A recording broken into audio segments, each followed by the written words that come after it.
దేనికి అది రాజ్యాంగాన్ని రద్దు చేస్తా అన్నందుకు వేయాల మనం బీజేపీకి ఓటు. ఒకసారి మీరందరూ కూడా ఆలోచించండి. కాంగ్రెస్ పార్టీ సోనియమ్మ, రాహుల్ గాంధీ గారు ఎప్పుడు కూడా పదవులు ఆశించలేదు. వాళ్ళ కుటుంబంలో రాజీవ్ గాంధీ గారైనా ఇందిరాగాంధీ గారైనా ప్రాణ త్యాగం చేసింది. అయినా కానీ ధైర్యం సన్నగిల్లకుండా సోనియమ్మ, రాహుల్ గాంధీ గారు ఇప్పటికీ కూడా దేశ ప్రజల కోసం పోరాడుతూనే ఉన్నారు. మరి అట్లాంటి రాహుల్ గాంధీ గారిని ఈ రోజు మనం ప్రధానమంత్రి చేయాలంటే మరి దానికి మీ అందరి సహకారం తప్పకుండా అవసరం. మీరు అందరు సహకరించాలని నేను కోరుకుంటున్నా. బీఆర్ఎస్ పార్టీ వాళ్ళకి ఎందుకు ఓటేయాలి? మనం గత 10 సంవత్సరాలలో మనకేమైనా చేసిండ్రా? వాళ్ళు ఏం చేయలేదు. అన్ని అబద్ధాలు చెప్పుకుంటా ముందుకు వచ్చేది. అది చేస్తున్నాం, ఇది చేస్తున్నాం తప్ప ఆడ చేసింది ఏం లేదు. మొన్న రైతుల విషయానికి వస్తే ఇక్కడ దేవరుప్పల మండలంలోని ఒక తండకు వచ్చి ఎంత రాధాంతం చేసి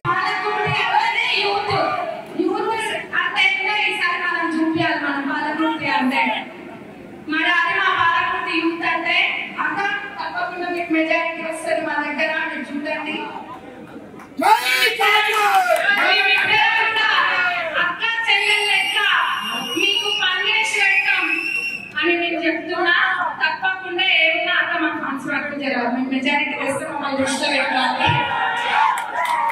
అభ్యర్థిగా తన ఎంపీ అయినప్పుడు డాక్టర్ గా కూడా మనకి ఇంకేమైనా అవసరాలు ఉంటే దాన్ని తప్పకుండా చూస్తుంది. మన పార్లమెంట్ మన కాన్స్టిట్యున్సీ నుంచి మెజారిటీ తీసుకొస్తే తప్పకుండా మీరందరూ అవసరం, మీ అందరు తప్పకుండా నేను కొట్లాడు అక్క మెజారిటీ తెచ్చినాం మరి మాకు ఎట్లా ఫండ్స్ ఇవ్వాలని చెప్పి అడిగే బాధ్యత నాది. మరి మెజారిటీ తీసుకొచ్చే బాధ్యత మటుకు మీ అందరిది. ఆ బాధ్యత మీరు తీసుకోండి. ఫండ్స్ తీసుకొచ్చే బాధ్యత అక్కడ అడిగి నేను తీసుకుంటాం. తీసుకొస్తారా? నాకు తీసుకురా అంటే నేను కూడా ఫండ్స్ అడిగి తీసుకొస్తా.